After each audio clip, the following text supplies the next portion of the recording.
Captain TV நேயர்களுக்கு வணக்கம். யோகாசன நிகழ்ச்சியை தொகுத்து வழங்குவது குமாரி லக்ஷ்மி ஆண்டியப்பன். இன்னைக்கு நான் ஒரு சின்ன அட்வைஸ் உங்களுக்கு சொல்ல விரும்புகிறேன். அதாவது குழந்தைங்களுக்கு பார்த்தீங்கன்னா கான்ஸ்டிபேஷன், அதாவது மலச்சிக்கல், இது ஒரு பெரிய பிரச்சனையாக இருக்குது. ஸோ கான்ஸ்டிபேஷனுக்கு நீங்கள் என்ன பண்ணணும்? காலையில் எழுந்திரிச்சா குழந்தைங்க அவங்களோட காலை கடன்களை முடிக்கணும். அது ரொம்ப முக்கியம். அன்டைமாக போகக்கூடாது, சரிங்களா? அதாவது காலையில் ஒரு வேளை, சாயங்காலம் ஒரு வேளை அவங்க போயிடணும். இப்போ அந்த கான்ஸ்டிபேஷன் பார்த்தீங்கன்னா நம்ம குழந்தைங்க நிறைய ஃப்ரூட்ஸு, வெஜிடபிள்ஸ் இந்த மாதிரிலாம் சாப்பிட மாட்டேன்றாங்க. பீஸா, பர்கரு, ப்ரெட்டு இந்த மாதிரி தான் நம்மளும் அவங்களுக்கு செஞ்சு கொடுக்குறோம். ஃபாஸ்ட் இதில் காலையில் பிரேக்ஃபாஸ்ட் நம்ம அவங்களுக்கு என்ன கொடுக்குறோம்? ப்ரெட்டு, பீஸா இந்த மாதிரி தான் கொடுக்குறோம்.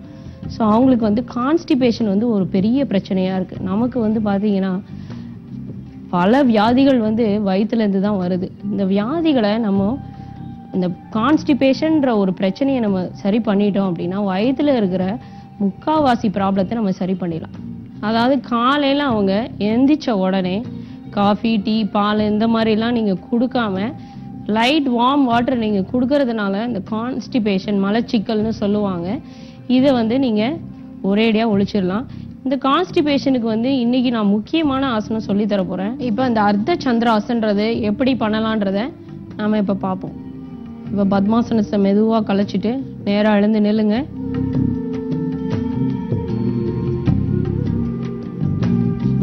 இப்போ வலது காலை எடுத்து முன்னாடி வைக்கணும். வைங்க. இப்போ இடது கால் முட்டியை தரையில் ஊனணும். இது முதல் நிலை. இப்போ இந்த நிலையில் உங்கள் உடம்பு நீங்கள் பேலன்ஸ் பண்ணணும். இப்போ கை ரெண்டையும் அப்படியே மேலே தூக்குங்க. கை ரெண்டையும் சேர்த்து கும்பிட்டுக்கணும். ரெண்டு கையும் காதோடு சேர்ந்து இருக்கணும். உடம்ப பேலன்ஸ் பண்ணுங்க. சாதாரண மூச்சில் இருக்கணும். இப்போ மெதுவாக பின்னாடி வளையணும். நீங்கள் இந்த பின்னாடி வளையிற போது சாதாரண மூச்சு நிலையில் இருக்கணும். ஒரு 20 எண்ணிக்கை இந்த நிலையில் இருக்கலாம். ஆரம்பத்தில் எவ்வளோ நேரம் நிற்க முடியுமோ அவ்வளோ நேரம் நிற்கலாம்.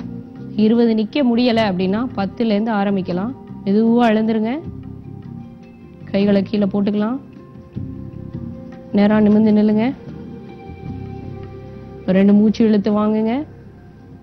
மூச்சு இழுக்கிறதுனால நம்ம இந்த ஆசனம் பண்ணக்கூடிய டயர்ட்னஸ் நமக்கு இருக்காது. கொஞ்சம் பின்னாடி தள்ளி வாங்க. இப்போ வலது கால் வச்சு பண்ணிட்டோம். இப்போ இடது காலை எடுத்து முன்னாடி வைங்க. வலது காலை கொஞ்சம் பின்னாடி தள்ளி கால் முட்டியை தரையில் ஊனுங்க. முதல் நிலை. கைகள் ரெண்டையும் மேலே உயர்த்தி கும்பிடுங்க. கை ரெண்டும் காதோட சேர்ந்து இருக்கணும். கொஞ்சம் பாடியை பேலன்ஸ் பண்ணணும். மெதுவாக பின்னாடி வளைங்க. சாதாரண மூச்சு நிலையில் இருக்கணும். பின்னாடி வளையறதுனால வயிற்றில் உள்ள உறுப்புகள்லாம் இயக்கப்படுது. கான்ஸ்டிபேஷனுக்கு ரொம்ப முக்கியமான ஆசனம். பேக் பெயின் இருக்கிறவங்க இந்த ஆசனத்தை இனிஷியலாக ஒரு யாரோட உதவியாவது வச்சு நீங்கள் இந்த ஆசனத்தை பண்ணலாம். மெதுவாக எழுந்திருக்கலாம். கைகளை கீழே போடுங்க. எழுந்து நில்லுங்க. 2 மூச்சு. இப்போ இந்த ஆசனத்தை அப்படியே பின்னாடி திரும்பி இந்த ஆசனத்தை செய்யணும். பின்பக்கமாக திரும்புங்க. இப்போ வலது காலை எடுத்து முன்னாடி வைங்க. இடது கால் பின்னாடி. இடது கால் முட்டியை தரையில் ஊனணும். இந்த ஆசனம் பண்ணுறதுனால கான்சென்ட்ரேஷன் பவர் ரொம்ப முக்கியம் குழந்தைங்களுக்கு. நம்ம எந்தெந்த பாஸ்டர்ஸ்லாம் பாடியை பேலன்ஸ் பண்ணுறோமோ அந்தந்த பாஸ்டர்ஸ்லாம் நம்ம குழந்தைங்களுக்கு கான்சென்ட்ரேஷன் பவரை நம்ம இம்ப்ரூவ் பண்ணுறோம். கைகளை அப்படியே மேலே உயர்த்தி கும்பிடுங்க. சாதாரண மூச்சு நிலையில் அப்படியே பின்னாடி வளையணும். மெதுவாக வளையலாம். கை ரெண்டையும் சேர்த்து கும்பிடணும். Normal breathing. எவ்வளோ நேரம் நிற்க முடியுமோ அவ்வளோ நேரம் நிற்கலாம். துடைப்பகுதி, இடுப்பு பகுதி, கால்கள் எல்லாமே வலுப்பெறுது இந்த ஆசனம் பண்ணுறதுனால. முதுகெலும்பு வலுப்பெறுது. நேராக வாங்க. கைகளை கீழே போடலாம். எழுந்து நில்லுங்க. 2 மூச்சு. நல்லா நீளமாக இழுத்து வாங்கணும். நல்லா நீளமாக இழுத்து விடுங்க. இப்போ இடது கால் முன்னாடி, வலது கால் பின்னாடி. இப்போ இடது கால் முன்னாடி, வலது கால் கீழே வச்சுட்டோம். முதல் நிலை. இரண்டாவது நிலை, கை ரெண்டையும் மேலே உயர்த்தணும். மேலே உயர்த்தும் போதே இடுப்புக்கு மேலே உள்ள பகுதியை நல்லா ஸ்ட்ரெச் பண்ணுறோம்.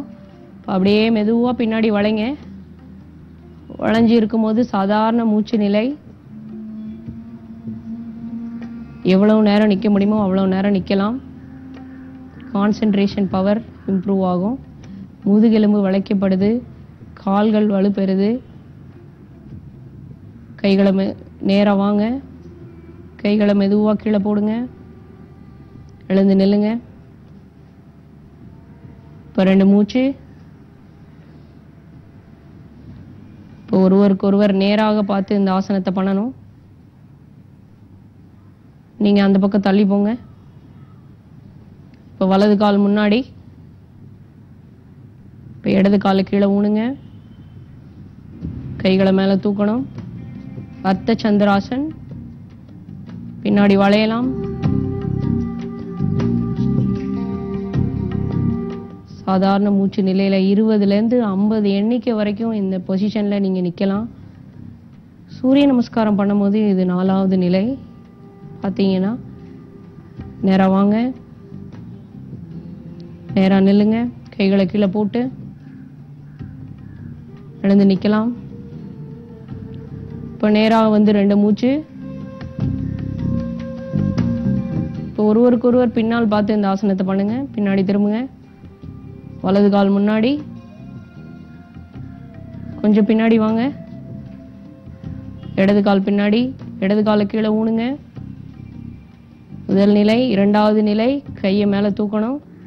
மூன்றாவது நிலை, அப்படியே பின்னாடி வளையணும்.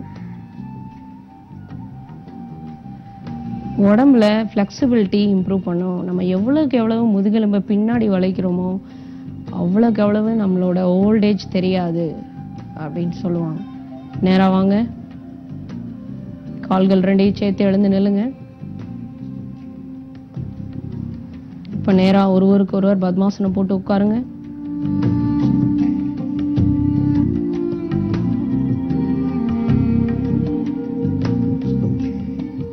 அர்த்த சந்திராசனம் இன்னைக்கு நம்ம பார்த்தது. குழந்தைங்களுக்கு வந்து இது ரொம்ப முக்கியமான ஆசனம். கான்சென்ட்ரேஷன் பவர், மலச்சிக்கல், முதுகெலும்பை ஸ்ட்ரென்தன் பண்ணக்கூடிய ரொம்ப முக்கியமான ஆசனம் இது. பெற்றோர்கள் எல்லாம் குழந்தைங்களுக்கு இந்த மாதிரி சின்ன சின்ன ஆசனங்களை சொல்லி கொடுக்கலாம். அவங்கள வலுக்கட்டாயப்படுத்தி பண்ண வைக்காம எளிய முறையில் இந்த மாதிரி ஆசனங்களை எவ்வளவு அவங்களுக்கு முடியுதோ அந்த மாதிரி அவங்கள பண்ண வைக்கலாம். நாளைக்கு நான் அவங்கள வேறொரு ஆசனத்தோட சந்திக்க விரும்புகிறேன். நன்றி.